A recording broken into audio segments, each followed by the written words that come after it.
गोबर पानी टाबर टीकर भाषण बर्तन है। इस समय लागे रहे उन्हें भाषण देने का मौका कड़ा मिला। लेकिन भगवान उसकी तो न्यारी है करनी, वो सिखावा है।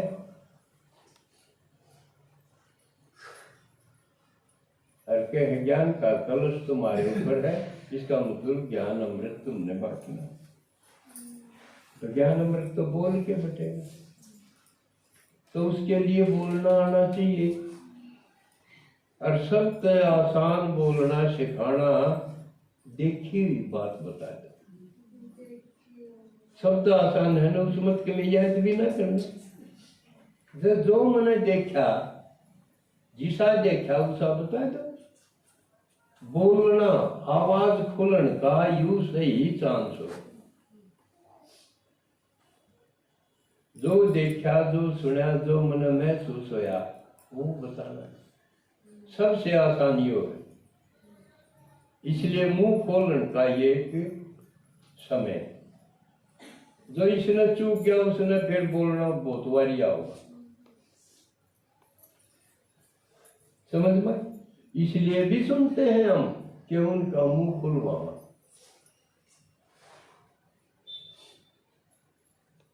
ठीक है, अच्छा।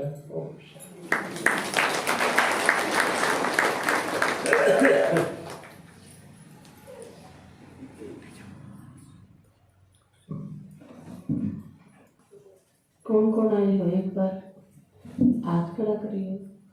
आज कम आई है नए तो पुराना मौका मिल जाएगा अनुभव सुनाने का, क्योंकि अनुभव तो सबका ही सुनना हुआ है, चाहे नए हो चाहे पुराने।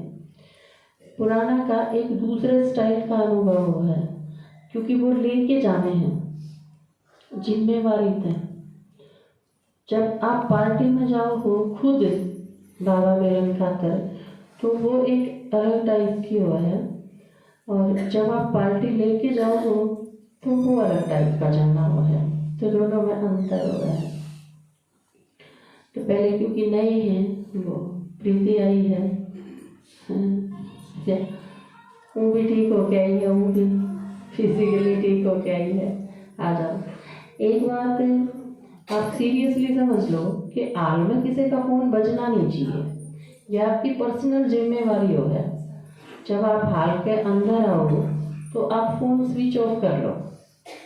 फोन नहीं बजना चाहिए किसी का भी। आपने अगर नो लगे इमरजेंसी है तो आप वाइब्रेशन पर रखो अपना फोन, ठीक है।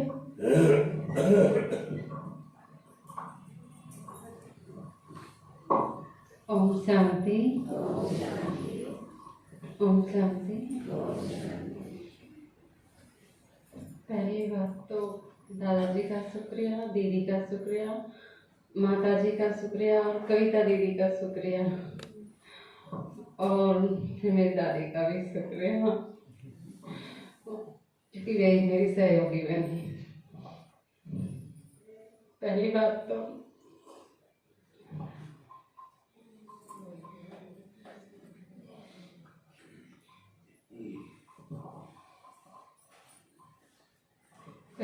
मुझे जाना मुश्किल लग रहा था, क्योंकि मेरी टिकट बन ही नहीं रही थी।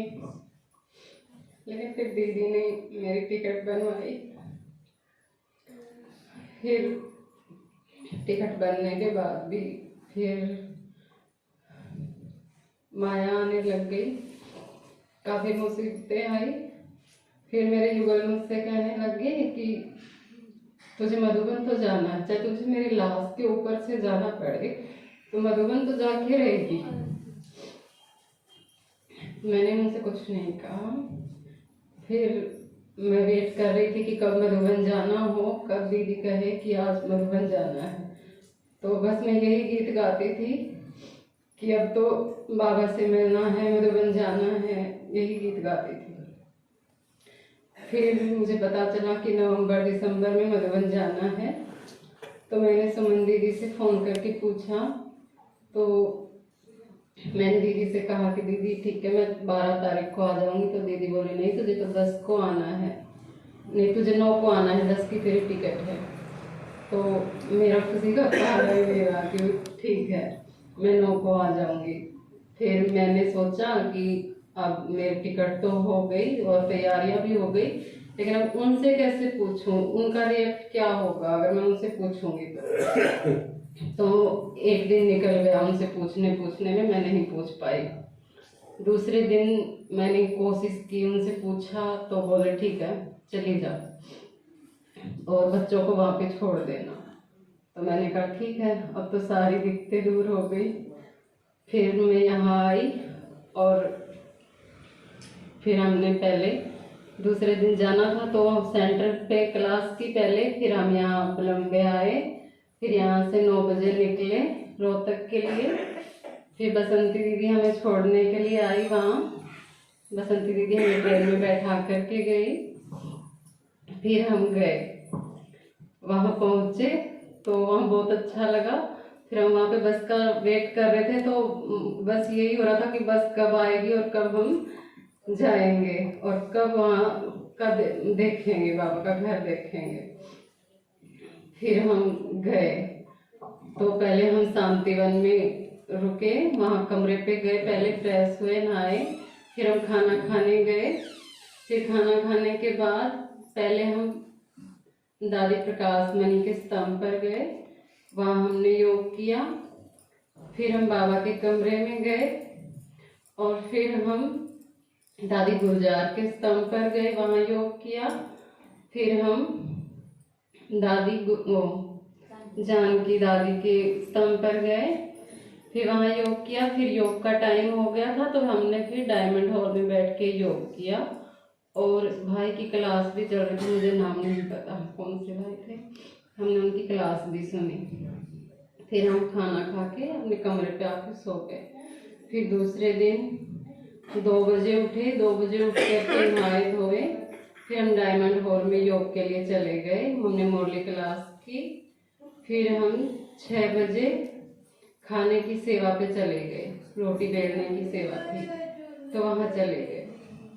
तो वहाँ से एक भाई ने उठा के मुझे पराठे वाले सेवा में भेज दिया, वहाँ पे मैंने पराठे की सेवा की, सेकने की। फिर वहाँ से हम 8 बजे हमारी छुट्टी हुई, फिर हमने खाना खाया। फिर हमारी 8:30 बजे की सेवा थी प्रेस की, तो हम अपने प्रेस की सेवा में चले गए। तो वहाँ भाई आए नहीं थे तो हम काफ़ी देर, झूला थी वहाँ पे, झूला पे बैठ के झूलते रहे और वीडियो बनाते रहे, गीत गाते रहे। उनका वह भाई 9 बजे आए, फिर हम 9 बजे हमारी सेवा शुरू हुई, 12:30 बजे तक हमारी सेवा थी। फिर 12:30 बजे हमने खाना खाया, फिर हम रूम पे हमने आराम किया। फिर 3 बजे की क्लास वो सेवा थी हमारी, 3 से 5:30 की सेवा थी। फिर 3 से 5:30 हमने सेवा की। फिर भाई ने 4:15 बजे छोड़ दिया हमें। फिर हम चाय पी के हम फिर से डायमंड हॉल में चले गए योग के लिए। फिर हमने वहाँ योग किया, फिर हम वहाँ से योग करके, और दादी का नाम नहीं जानती मैं, उनकी क्लास की हमने। फिर हम खाना खा के फिर कमरे पे आ गए। तो ऐसे ही तब तक दीदी नहीं गए, तब तक ऐसे ही चलता रहा। फिर 14 तारीख को दीदी वहाँ पहुँचने वाली थी तो हम दीदी का वेट कर रहे थे। और उस दिन मेरे बच्चों का जन्मदिन था, लड़कियों का, और मैं उनका जन्मदिन भूल गई, जन्मदिन मुझे याद ही नहीं रहा। और मैं बस यही था कि हमें सेवा करनी है और आज दीदी आएंगी, दीदी से मिलना है।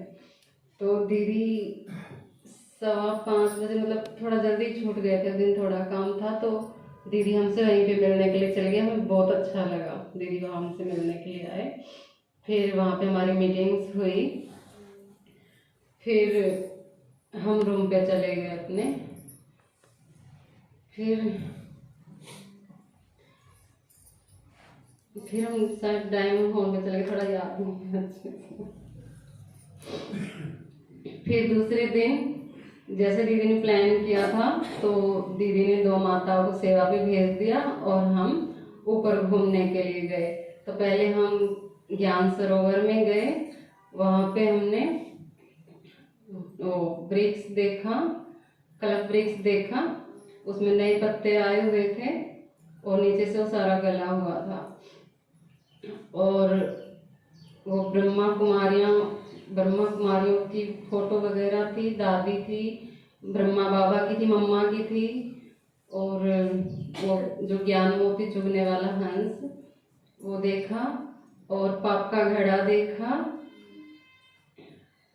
और भी काफी कुछ देखा। हाँ, और जो वहाँ खोपड़ी जिसमें आत्मा दिखाते हैं और वो अलग अलग अपना फेस बदलती हुई, वो भी देखा। फिर उसके बाद हम पांडव भवन गए। पांडव भवन में पहले हम वहाँ गए, खाना खाने गए। फिर खाना खाने के बाद हम पहले उसमें हिस्ट्री हॉल में गए। हिस्ट्री हॉल के बाद वो शांति स्तंभ में बैठ के हमने योग किया। फिर हम वो बाबा का कमरा था एक, उसमें पत्थर लिखते थे, तो उसमें बैठ के मैंने पत्थर लिखा और बाबा को दिया। फिर हम कुटिया में गए, फिर मैंने कुटिया में बाबा को पत्थर लिखा। फिर हम वहाँ से आ गए। फिर वो आगे क्या था गए थे वहाँ पे, वो उसका नाम नहीं याद।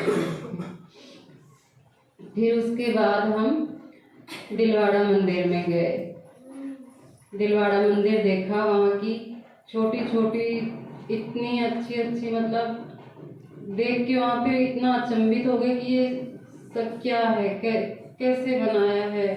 मतलब बहुत अच्छा लगा उसे देख के, और मतलब बहुत सारे प्रश्न भी उठे मन में। फिर हमने वो देखा, उसको देखने के बाद फिर हम पीस पार्क में गए। फिर पीस पार्क में हमने कुंभकर्ण को देखा और वहाँ पे चाय भी पी, और वहाँ पे हमारा भोजन बना था जो हमें खुद ही बना के खाना पड़ा।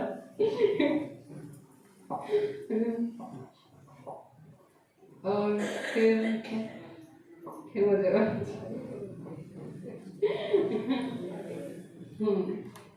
फिर दूसरे दिन फिर मैंने मनमोहिनी में बाबा का कमरा देखा, मनमोहिनी देख के आए। वहाँ पे छोटे छोटे मतलब कृष्ण की फोटो, और मतलब बहुत अच्छा सा था, वहाँ की फोटो भी लेके आए हम, तो वहाँ बहुत अच्छा लगा। फिर दूसरे दिन बाबा मिलन था। फिर सुबह उठते ही बाबा मिलन वाले थे, सुबह उठते ही मन में संकल्प उठने लगे कि आज बाबा आएंगे, आज बाबा हमसे मिलेंगे। और मतलब पूरा दिन मतलब वही संकल्प चल रहे थे कि आज बाबा आएंगे, आज बाबा हमसे मिलेंगे, मतलब कैसा लगेगा, कैसे बाबा आएंगे, ऐसा ही लग रहा था। फिर बाबा आए, तब पहले सूरज भाई की क्लास हुई, हमने सूरज भाई की क्लास बहुत अच्छी हुई।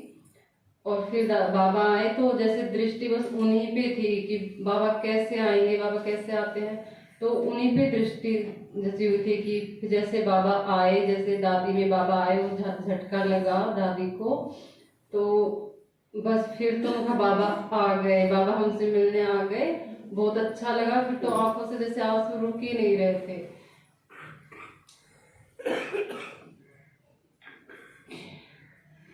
बहुत अच्छा लगा जब बाबा आए।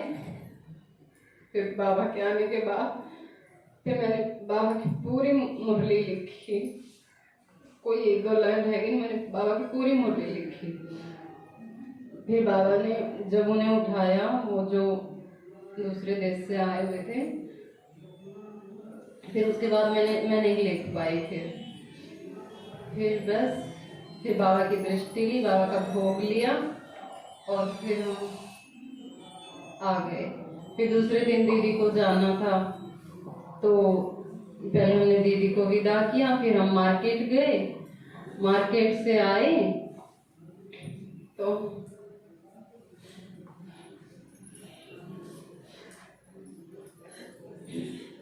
शाम को ही फिर मेरी तबीयत खराब हो गई थी उसी दिन। फिर मेरी तबीयत खराब होने के बाद पूरी रात में सोई नहीं थी, क्योंकि खांसी और सांस में मुझे आराम नहीं था। फिर दूसरे दिन भी मैं बैठी बैठी मैंने बाबा से बातें की, और मैंने बाबा से कहा बाबा मुझे नहीं पता, मुझसे कोई गलती हुई है या क्या बात है क्या नहीं, मैं नहीं जानती, लेकिन ठीक आप ही करोगे, आप ही को ठीक करना होगा। तो फिर सोनिका दीदी का फोन गया हमारे पास, सोनिका दीदी से बात हुई तो सोनिका दीदी बोली थोड़ी धूप में जाके बैठ जाओ, क्या पता थोड़ा आराम हो जाए। तो मैंने दादी से कहा मैं दादी चलो धूप में बैठते हैं जाके। तो बाहर सुनीता दीदी बैठे हुए थे। सुनीता दीदी बोले बाबा ने मुझे संकल्प तो दिलाया था कि चल मैं प्रीति को देख के आऊँ, लेकिन मैं आई नहीं। तो दीदी बोली चल मैं तुझे वहाँ ले चलती हूँ, उसमें हल्दी में लेके चलती हूँ। फिर बोली हल्दी तो बंद हो गया होगा। फिर दीदी ने प्रीति दीदी के पास फोन किया तो वो बोले कि इमरजेंसी खुला रहता है तो वहाँ ले जाओ। तो फिर दीदी हमें वहाँ लेके गए तो वो बोले कि नहीं यहाँ पे तो नहीं होगा, आप वहाँ ले जाओ, वो क्या नाम है दीदी, ड्रोमा हॉस्पिटल में, वहाँ लेके गए। तो वहाँ मेरा चेकअप हुआ, खून मतलब इंजेक्शन लगे, चेकअप हुआ और मतलब कई टेस्ट हुए। तो वो बोले एडमिट करना पड़ेगा, इन्फेक्शन है तो एडमिट करना ज़्यादा ज़रूरी है। तो मैंने कहा कि मुझे तो नहीं पता, दीदी बताएंगे। तो सुनीता दीदी बोले कि हम दीदी से पूछ के बताएंगे। तो उन्होंने दीदी से पूछा तो दीदी ने हाँ कर दिया कि ठीक है एडमिट करवा लो। फिर हम एडमिट हो गए, लेकिन वहाँ पे ना ऐसा लग रहा था कि जैसे कि अस्पताल में नहीं है, हम घर पे ही हैं, क्योंकि वहाँ का रहन सहन, वहाँ के सब मतलब यहाँ पे अस्पतालों को देखें और वहाँ को देखें तो बहुत फर्क है, क्योंकि वहाँ के बोलचाल और यहाँ की बोलचाल में भी, वरना ऐसा कौन इंसान है कि जो घर वालों से भी ज्यादा कोई ख्याल रखे। ऐसा तो हमारे यहाँ का लौकिक में भी कोई ख्याल नहीं रखता, इतना ख्याल वो रखते हैं। बिल्कुल भी ऐसा महसूस नहीं होने दिया उन्होंने कि मैं अस्पताल में हूँ। वो ऐसे खड़े रहते हैं पास में ही, मिनट में वो सबका ख्याल रखते हैं। बहुत अच्छा लग रहा था, हंसते रहते हैं सब, बिल्कुल भी ऐसा फील नहीं होने दिया कि मैं बीमार हूँ और अस्पताल में हूँ। फिर धीरे धीरे सब ठीक हो गया। फिर सबने मेरे साथ फोटो भी ली, सबके साथ फोटो लेकर आए। और फिर तीसरे दिन मुझे छुट्टी मिली तो काफ़ी कमजोरी फील हो रही थी। ऐसा लग रहा था कि कल हमें जाना है तो पता नहीं मैं जा पाऊंगी या नहीं जा पाऊंगी। तो 23 तारीख की हमारी टिकट थी, 23 तारीख को मैं आना था। तो उस दिन भी मैं 12:30 बजे तक मतलब इतना कमजोरी फील हो रही थी ना कि मुझसे उठा नहीं जा रहा था, तो मैं सो ही रही थी। तो 12:30 बजे सुनीता दीदी का फोन गया कि चल खाना खाने चलते हैं, फिर हमें तैयारी भी करनी है जाने की। तो मैंने कहा ठीक है। तो फिर हम खाना खा के आए। तो फिर मैं शांति स्तंभ में नहीं गई थी तब तक। तो मेरा यही संकल्प था कि मुझे तो शांति स्तंभ में जाना है, कोई जाए चाहे ना जाए, लेकिन मुझे शांति स्तंभ जाना है। तो हम 1 बजे खाना खा के वापसी आ गए, फिर बैठ के बातें करने लग गए। तो वो बोले हम तो आराम कर रहे हैं और 3 बजे हमें जगा देना, फिर हम थोड़ा सा मार्केट में जाएंगे। मैंने कहा ठीक है। तो मैं सोई नहीं कि मुझे तो सोना नहीं, मुझे तो शांति स्तंभ जाना है। तो 2 बजे मैं वहाँ से निकली शांति स्तंभ के लिए। वहाँ पे मैं आधा पौना घंटा बाबा के पास बैठी, बाबा को पत्र लिखा और फिर वापसी आई। तो ऐसा लगा कि मुझे कोई दिक्कत थी ही नहीं, क्योंकि मैं चल के गई तब ऐसा लग रहा था कि कहीं मैं चक्कर खा के अकेले गिर ना जाऊं, कोई मुझे उठाने वाला भी ना हो। और वापसी आई तो ऐसा लगा कि कोई दिक्कत ही नहीं है, ऐसा फील हुआ, बिल्कुल ठीक। फिर हम 3 बजे मार्केट में गए। तो जब भी मैंने दीदी से कहा, सुनीता दीदी से कहा कि दीदी मुझे तो ऐसा लग रहा था कि मार्केट में पता नहीं जा पाऊंगी या नहीं, लेकिन देखो बाबा ने कमाल कर दिया कि अब मुझे लग ही नहीं रहा कि मुझे कोई दिक्कत भी थी। फिर हमने तैयारी की, आके अपने बैग पैक किए।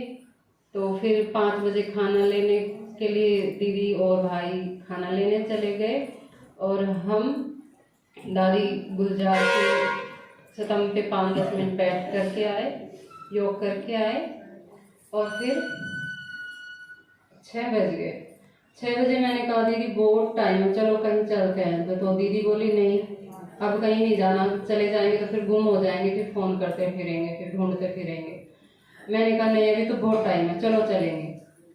तो दूसरी सुनीता दीदी थी, वो बोले चल ना, योग करने के लिए तो बोल रही है, चल चलते हैं।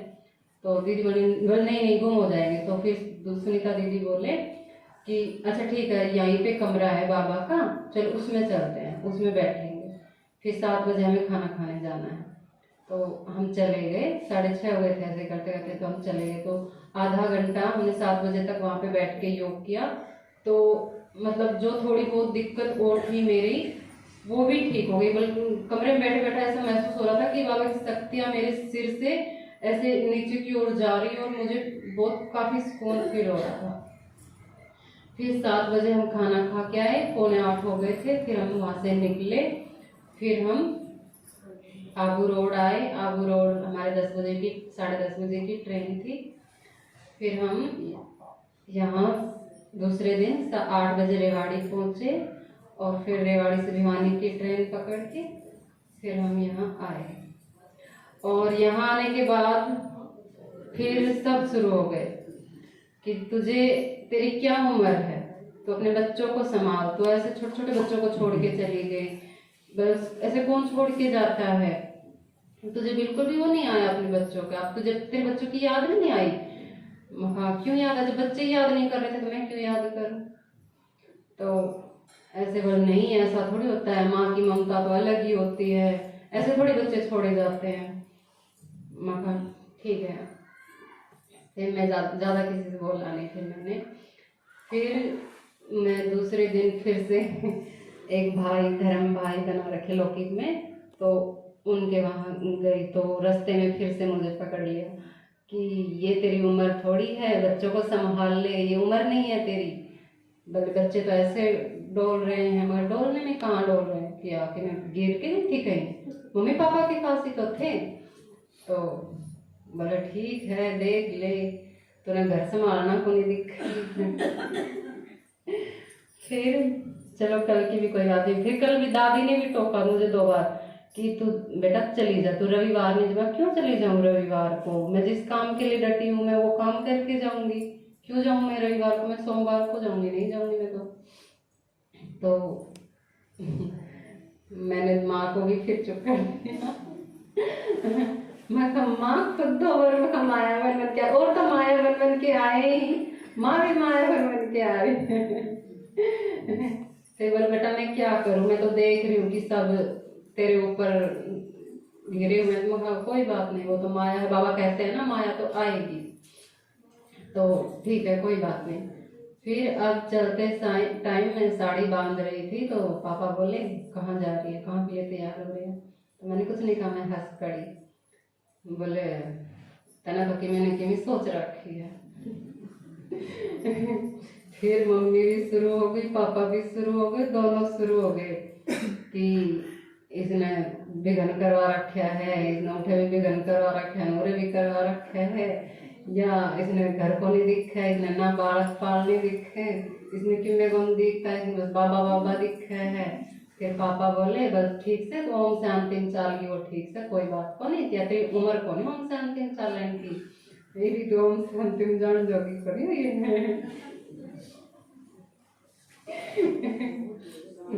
मैंने कुछ नहीं कहा। फिर मम्मी दुनिया की बातें करने लग गई, अगर दुनिया भी बातें बना रही है। तो मैंने कहा दुनिया तक क्यों पहुंच रहे हो, जब मेरे माँ बाप बात बना रहे हैं तो दुनिया तक क्यों पहुंच रहे हो, दुनिया तक तो पहुंचने की जरूरत ही नहीं है, माँ बाप खुद बात बना रहे हैं। फिर पापा बोले ठीक है, तो ये हम तो हर बीच में आवा कौन, तेरे और उसके बीच में किमें होया है, तो हम तो आवा कौन था बीच में, हमने तो बीच में ले गया। मैंने कहा ठीक है। फिर मैं कुछ नहीं बोली, मैं अपने तैयार होके आके आ गई।